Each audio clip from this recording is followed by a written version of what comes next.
في ربول أولم الأولين. يكن لهم آية أن يعلمه علماء بني إسرائيل.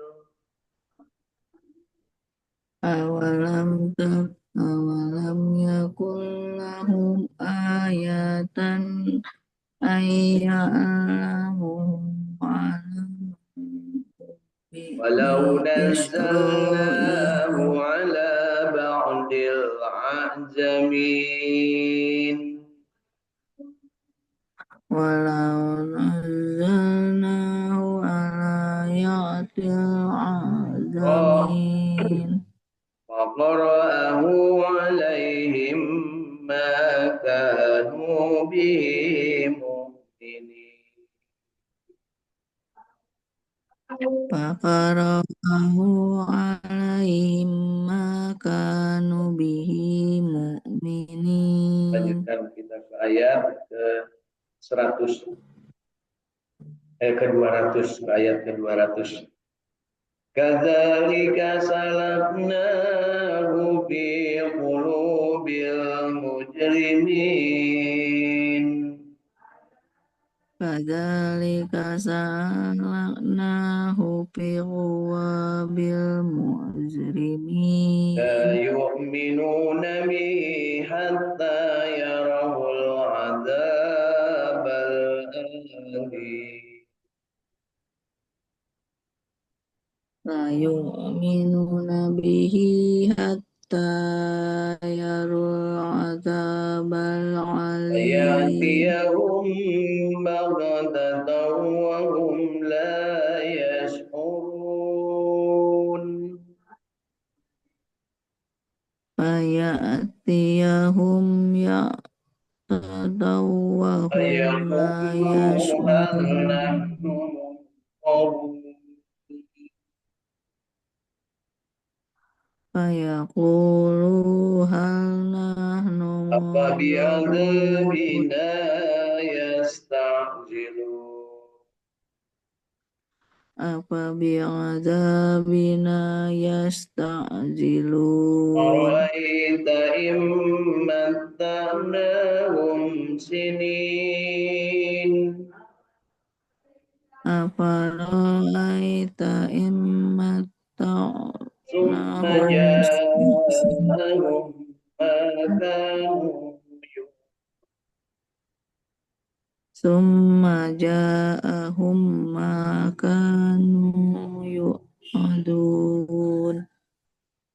فأغنى عنهم ما كانوا يمتعون. Ma agna anhum ma kanu ya وما yumasta'un. كنا من قرية إلا لها منذرون. Wa ma ahlakna min qaryatin illa laha ذكرى mu'dirun. وما كنا ظالمين. Zikra wa ma kunna zalimin. صدق الله العظيم. Sadaqallahul azim. Alhamdulillah. Allahumma arhamna bil Quran.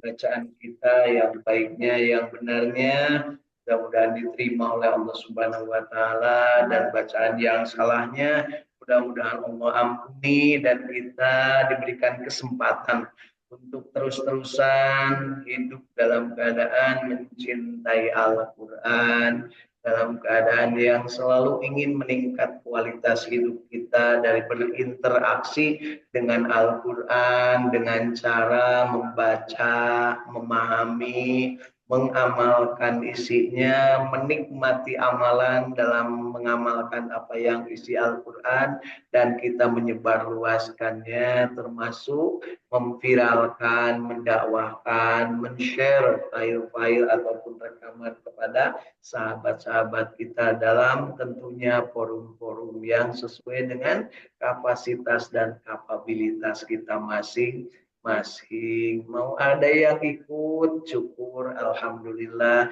Ada yang mendengarkan, syukur, alhamdulillah. Tidak juga, ya itulah kodratnya. Karena Allah memastikan kepada diri kita, kewajiban kita itu adalah menyampaikan, bukan memberikan keyakinan, apalagi sampai memaksa-maksa, tapi menyampaikan apa yang menjadi bacaan kita, pemahaman kita, pengamalan kita, kenikmatan kita, dan tentunya ini bersumber dari contoh Rasulullah Shallallahu Alaihi Wasallam, di mana kita selalu ingat Rasulullah itu tugasnya ada 5. Satu, menyampaikan kebenaran, mengajak kepada kebaikan, beramar ma'ruf. Yang kedua adalah mencegah terjadinya kemungkaran, disebutnya nahi mungkar. Yang ketiga adalah mensucikan jiwa-jiwa kita yang kotor. Kalau kita sudah beramal baik, biasanya sombong,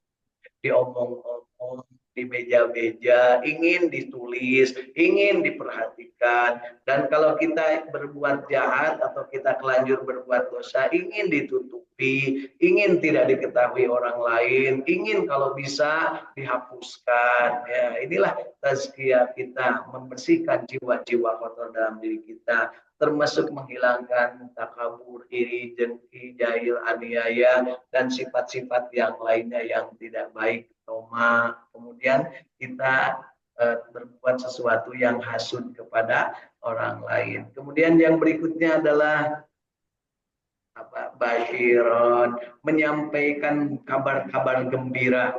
Disebut menyampaikan, bisa jadi kita menerima kabar gembira dan disampaikan lagi, atau kita menciptakan kegembiraan, sempal guyon, heureuy, membuat suasana menjadi sesuatu yang riang gembira. Ya. Jadi kalau Bapak Ibu datang ke sebuah reunian, berikanlah kabar gembira, ya, jangan datang-datang mewek, jangan kasih ibunya.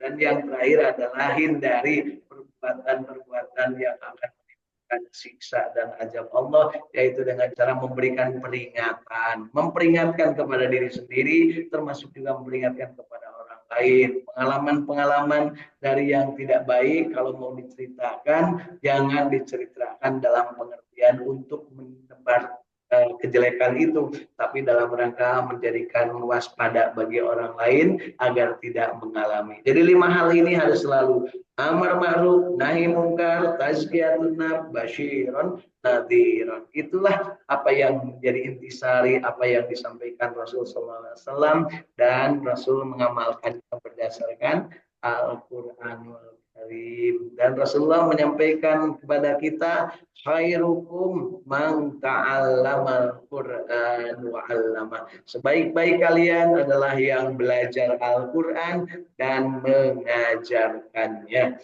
Belajar dan mengajarkan adalah sebuah proses hidup yang pasti tidak akan luput dari keadaan dimanapun kita berada.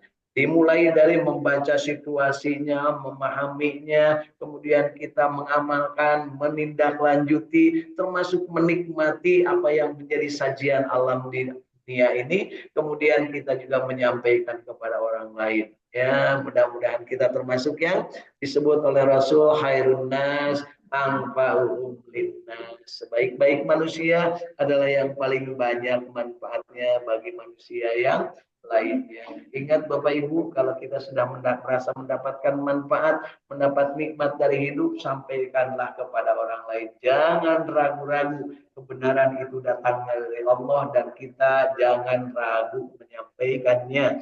Al-haqqu min rabbika fala takunanna minal mumtarin. Niscaya Allah akan menunjuki ke jalan yang lurus, jalan yang diridhoi oleh Allah Subhanahu wa ta'ala. Baiklah, dari yang sudah kita baca di dalam surat Asy-Syu'ara mulai ayat 176 ya yang kita baca pagi hari ini.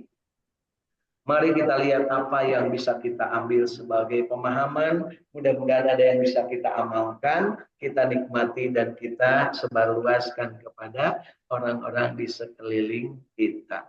Mari kita lihat dari ayat 176 surat Asy-Syu'ara. Penduduk Aika telah mendustakan para rasul ketika Syu'aib berkata kepada mereka, "Mengapa kamu tidak bertakwa? Sesungguhnya aku adalah seorang rasul kepercayaan yang diutus kepadamu.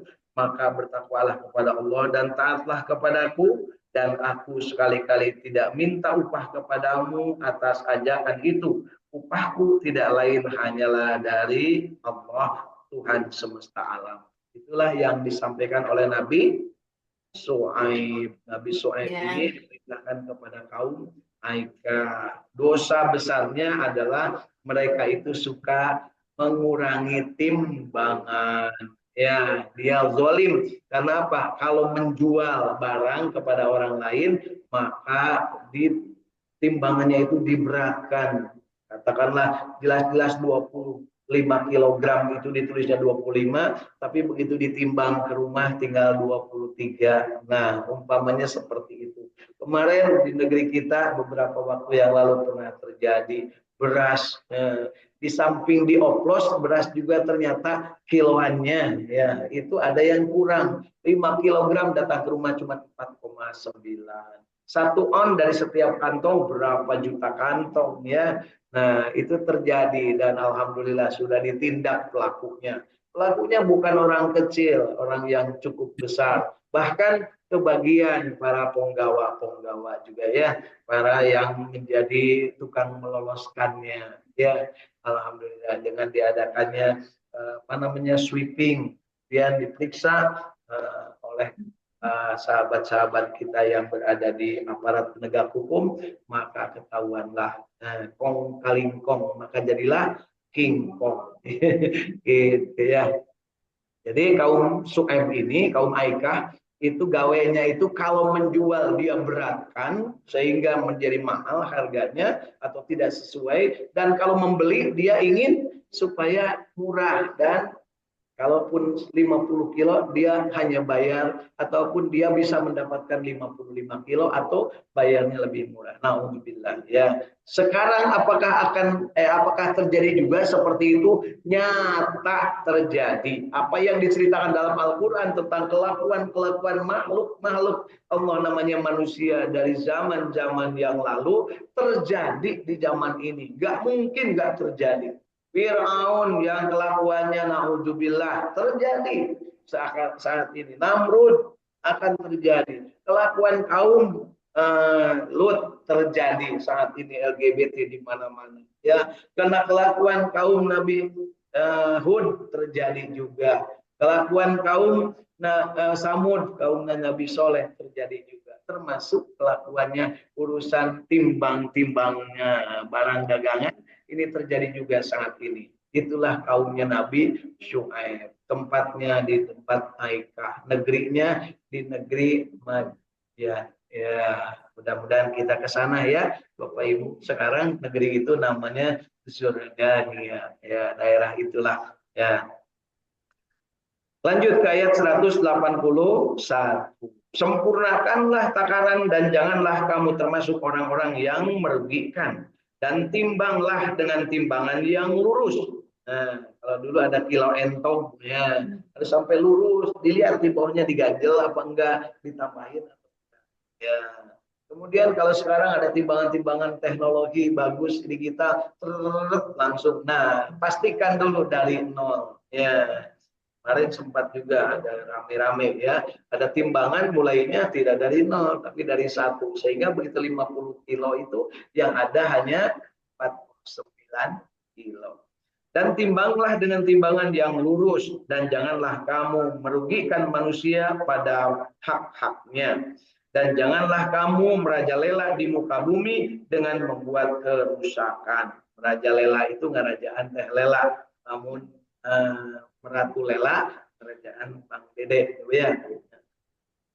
Dan bertakwalah kepada Allah yang telah menciptakanmu dan umat-umat yang dahulu. Jadi perintahnya sama, para nabi dan rasul itu disuruhnya bertakwa kepada Allah dan taat kepada apa yang diturunkan Allah yang disampaikan kepada nabi dan rasul. Takwa kepada Allah, taat kepada rasul. Apa namanya? Sama semua yang namanya para nabi dan rasul hakikatnya adalah menyuruh bertakwa kepada Allah dan mentaati praktek kehidupan. Karena praktek kehidupannya oleh para nabi dan rasul. Kemudian mereka berkata, sesungguhnya kamu adalah salah seorang dari orang-orang yang kena sihir. Jadi sama Bapak Ibu, umumnya para nabi dan rasul dianggap gila dan dianggap kesurupan. Kenapa? Berbeda dengan situasi yang ada pada saat itu. Disebutnya teguyub gitu Bu, mencek bahasa orang. Apakah sekarang terjadi yang model begitu? Ada di setiap masyarakat anu teguyub. Usum korupsi di setiap kantor ada yang tidak mau. Gitu ya Bapak Ibu ya.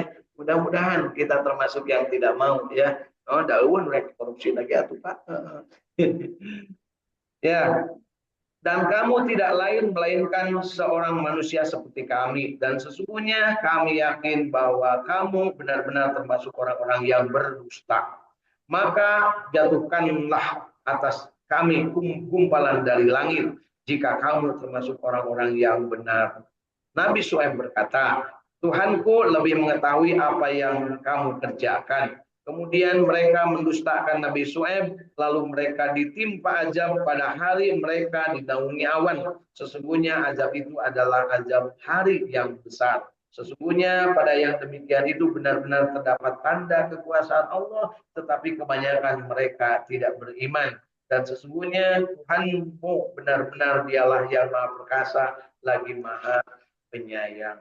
Ini penegasan bahwa kaum Nabi Syuaib ini menantang Rasul, dalam hal ini Nabi Syuaib, yang otomatis menantang Allah. Malah mereka mengundang azab. Ya. Dan ternyata benar diajab oleh Allah Subhanahu wa Ta'ala. Dan sesungguhnya, mari kita lanjutkan ke ayat 190. Dan sesungguhnya Al-Quran ini benar-benar diturunkan oleh Allah Subhanahu wa Ta'ala, Tuhan semesta alam. Dia dibawa turun oleh Roh dan Ruhul Amin, yaitu malaikat Jibril, dan ke dalam hatimu, dalam hati manusia, agar kamu menjadi salah seorang di antara orang-orang yang memberi peringatan dengan azab yang dengan bahasa Arab yang sangat jelas. Jadi penegasan setelahnya Allah menceritakan kaum-kaum yang terdahulu yang sudah dimusnahkan, orang yang kafirnya, kemudian orang yang berimannya diselamatkan, terus turun orang beriman sampailah kepada zaman kerasulan Nabi Muhammad Shallallahu Alaihi Wasallam. Pada saat itu sedikit sekali orang yang beriman, bahkan boleh dibilang sulit mencari orang yang beriman, sehingga zamannya juga disebut zaman kebodohan, zaman kegelapan, zaman eueuh iman. Ya, menimbang dengan seenaknya biasa, lacur biasa, judi biasa, mabok-mabokan biasa, kemudian memanipulasi berbagai keadaan biasa, penindasan biasa, bahkan membunuh sudah biasa. Naudzubillah. Minah-minahkeun wates tanah sudah biasa ya waktu itu. Kuat-kuat ya.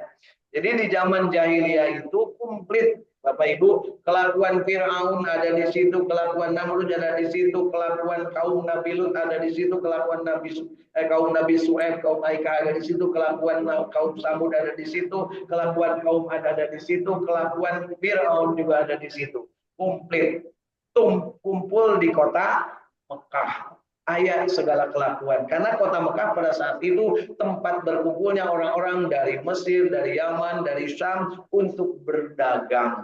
Berdagangnya di mana? Di bibir Ka'bah. Jadi waktu itu Ka'bah itu sebagai pusat untuk bertemunya manusia bertukar menukar. Bertemunya manusia tukar menukar disebutnya pasar. Jadi waktu itu Mekah itu waktu Kanjeng Nabi diturunkan adalah pasar, di mana di pasar itu segala jenis kerusakan mental ada di pasar. Kalau nggak percaya silakan Bapak Ibu datang ke pasar. Sagala aya di pasarnya. Nu hayang ditamahan wae meuwih bawang saon dialungkeun bari tambihan deui, bari nawarna meakeun ya punya. Kemudian ada kelakuan-kelakuan, ada yang judi, ada yang main gundu, ada yang dan macam-macam. Aya nu culak colek kayak itu kan dia. Ya. Ada lagi Bu ya? Ada yang dibunuh nggak Bu? Ada di pasar Bu ya. Ayam kan dibunuh, ikan dibunuh, manusia ge kadang ayah ya Bu ya. Alhamdulillah ya. Jadi ini apa namanya informasi dari Al-Quran bahwa Al-Quran itu disampaikan atau diturunkan dalam bahasa Arab supaya mereka memahami atau supaya mereka mengerti. Mari kita lanjutkan. Dan sesungguhnya Al-Quran itu benar-benar tersebut dalam kitab-kitab orang yang dahulu. Jadi Al-Quran itu sudah disebut di Taurat, sudah disebut di Zabur, sudah disebut di Injil. Hanya ketika Nabi Muhammad SAW diturunkan Al-Quran kepada beliau, di Taurat, di Injil, dan di Zabur oleh mereka yang kaum yang disebut maghdub dan yang dolin itu tidak mau mengakui bahwa ada informasi tentang adanya Al-Quran, tentang adanya Nabi akhir zaman, tentang adanya kemuliaan dari Rasulullah Nabi Muhammad Shallallahu Alaihi Wasallam. Mereka nggak mau mengakui. Karena apa? Menurut mereka akan merugikan pasar. Ya, lamun teu baong moal bebenangan, mun teu galak moal bebenangan, lamun teu memperbudak manusia moal bebenangan, lamun teu ngibul-ngibul moal bebenangan, lamun teu memasukkan sesuatu moal bebenangan, termasuk lamun terus terang dina bisnis menurut mereka lamun jujur itu moal bebenangan. Padahal kata Allah siapa yang jujur maka dia akan selamat dunia dan akhirat. Maka diturunkanlah si jujur. Namanya si jujur disebutnya Al-Amin. Al-Amin itulah Kanjeng Nabi Muhammad Shallallahu Alaihi Wasallam. Ya, jadi kalau di dalam cerita di Jatar Sunnah ada gadis jujur. Nah, di Mekah mah tahun harita ayat pemuda idaman. Ya, ada pemuda jujur yang namanya Muhammad Shallallahu Alaihi Wasallam. Kepadanya diturunkan Al-Quran, yang Al-Quran itu benar-benar tersebut dalam kitab-kitab orang yang dahulu, dan apakah tidak cukup menjadi bukti bagi mereka bahwa para ulama Bani Israel mengetahuinya. Jadi ulama Bani Israel mengetahuinya. Itulah sebabnya ketika Nabi Muhammad SAW mendapatkan wahyu, kemudian Siti Khadijah yang pernah ngaji di pendeta Bani Israel, maka beliau datang kepada pendeta itu, yang kebetulan pendeta itu adalah pamannya sendiri, dan oleh pamannya dikatakan, benar engkau, Khadijah, ponakanku, suamimu itu adalah Nabi dan Rasul. Seandainya aku masih hidup sampai nanti, aku ingin menjadi pembelanya. Tapi kemudian setelahnya itu, kemudian si pendeta ini gak lama kemudian meninggal dunia. Jadi nggak sempat ikut membela kerasulan. Ya. Disebutkan di sini bahwa dan seandainya Al-Quran itu kami turunkan kepada salah seorang dari golongan bukan Arab, lalu ia membacakannya kepada mereka orang-orang kafir, niscaya mereka tidak akan beriman kepadanya.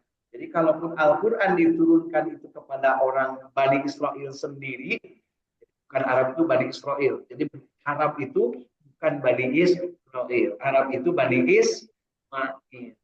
Nah, gitu Bapak Ibu ya.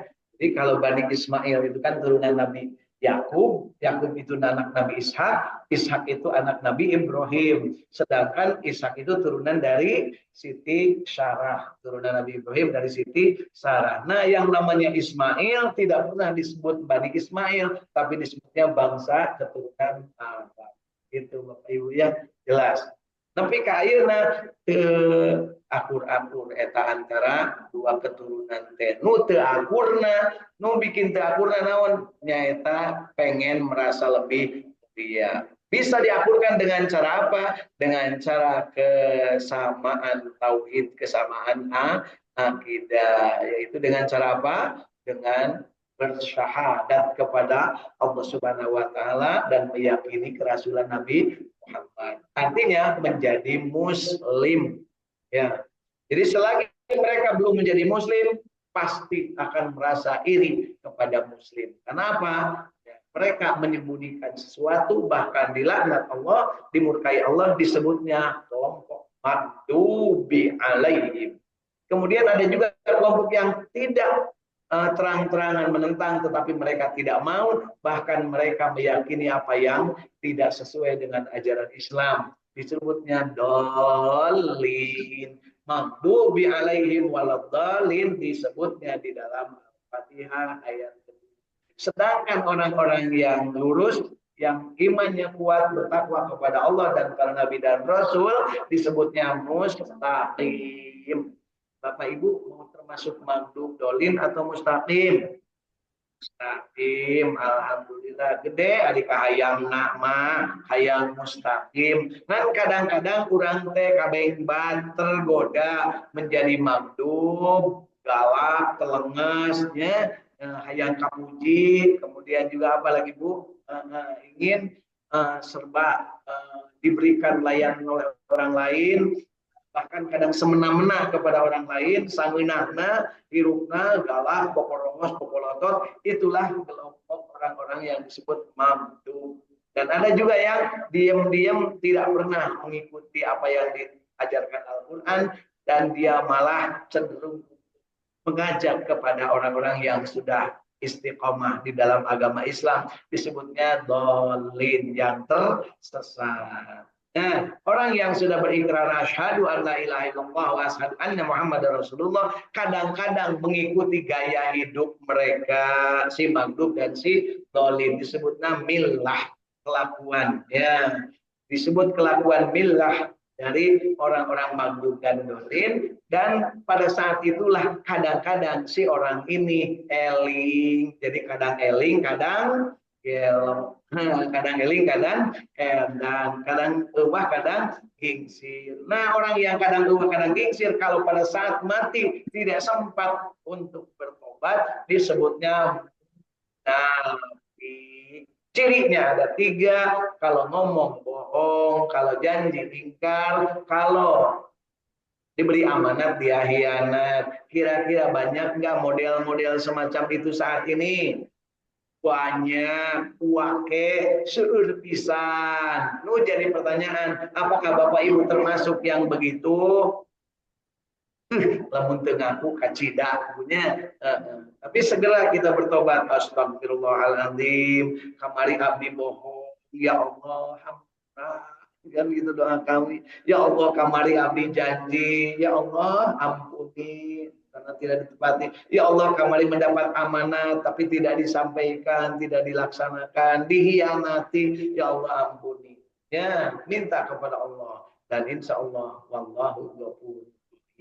Innallaha ghafurur rahim. Allah Maha Pengampun dan Maha Penyayang. Kalau seandainya kita tetap teguh iman, dan kalau kita seandainya kita tetap dalam keadaan yang istiqamah, meskipun dosanya segede gunung atau sebanyak selebar lautan, sebanyak api di lautan, kalau kita bertobat kepada Allah maka akan dihapuskan ya dosa kita. Ya, itulah janji Allah. Meskipun dosanya sebesar gunung ataupun sebanyak buih di lautan, kalau bertobat kepada Allah maka akan diampuni. Insya Allah. Yuk kita dari apa-apa yang sudah kita baca dari ayat 176 sampai ayat ke 107.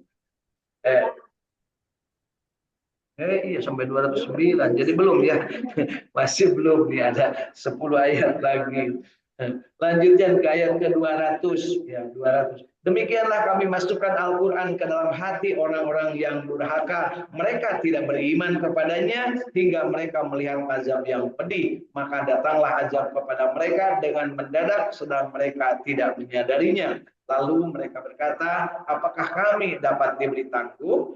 Maka apakah mereka meminta supaya disegerakan azab kami? Maka bagaimana pendapatmu jika kami berikan kepada mereka kenikmatan hidup bertahun-tahun, kemudian datang kepada mereka azab yang telah diancamkan kepada mereka, niscaya tidak berguna bagi mereka apa yang mereka nikmatinya. Dan kami tidak membinasakan suatu negeri pun, melainkan sesudah ada baginya orang-orang yang memberi peringatan, untuk menjadi peringatan, untuk memberi peringatan, dan kami sekali-kali tidak berlaku Saya gentos di dia Kita nah masing-masing kalau seandainya sudah berbuat dolim atau mendolimi diri sendiri, berbohong, ingkar janji dan khianat, maka segera bertobat kepada Allah Subhanahu wa taala karena Allah memberikan pintu ampunan. Dan jangan lupa kalau tidak sempat bertobat di dunia sengsara, di akhirat masuk jahanam.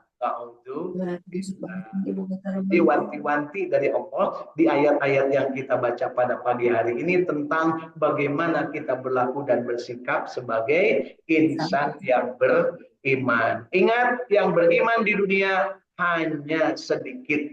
Jadi yuk kita jadikan diri kita ini beriman supaya dimasukkan ke dalam kelompok yang sedikit. Cara beriman bagaimana? Sudah jelas dari petunjuk para nabi dan rasul, dilanjutkan oleh para ulama. Kita tinggal mempraktekkan syahadatnya, sholatnya, saumnya, zakatnya, hajinya. Gak usah ngarang-ngarang. Yang sudah dijelaskan, yang sudah ada, tinggal melaksanakan. Tong nyen Bapak Ibu, nyen model-model sholat anyar, tegudu, ya. Nyen puasa anyar, tegudu. Nyen zakat jeung sedekah anyar teu kudu. Nyen haji anyar teu kudu. Umroh aja disebut umroh anyar teh dengan kreasi-kreasi. Ya nu penting mah cenah penghayatannya enggak usah ke Arafah. Teu bisa, dan bukan itu yang diajarkan. Jadi yuk kita Bapak Ibu ikuti apa yang menjadi sunnah Rasul Sallallahu Alaihi Wasallam, dan kita yakin Allah memberikan petunjuk teladan kepada kita dengan teladan dan petunjuk yang sempurna. Al-yauma akmaltu lakum dinakum wa atmamtu alaikum nikmati wa raditu lakum Islam madina. Kita ridho dengan agama Islam dan kita bertekad untuk tetap mempertahankannya sampai dengan nyawa berpisah dari jasad kita. Kita berdoa mudah-mudahan tetap dalam keadaan muslim. Ya, gitu Bapak Ibu ya. Dan dinasihatkan oleh Allah Subhanahu wa taala melalui para khotib, ya. Khutbah apapun tidak sah kalau tidak mengajak bertakwa dan tidak wanti-wanti bahwa manusia itu tidak akan punya kebahagiaan tanpa menjadi pemeluk agama Islam. Ittaqullaha haqqa tuqatih wa la tamutunna illa wa antum muslimun. Ya, takwalah kepada Allah dan jangan mati kecuali dalam keadaan Islam. Kenapa keadaan Islam? Karena Islamlah agama satu-satunya agama di sisi Allah Subhanahu wa taala. Inna dina indallahil Islam. Dan Islam mengajarkan manusia dalam ketakwaan, dan manusia akan mulia di sisi Allah kalau dia bertakwa. Inna dina indallahil Islam. Allah juga menegaskan inna akramakum indallahi atqakum.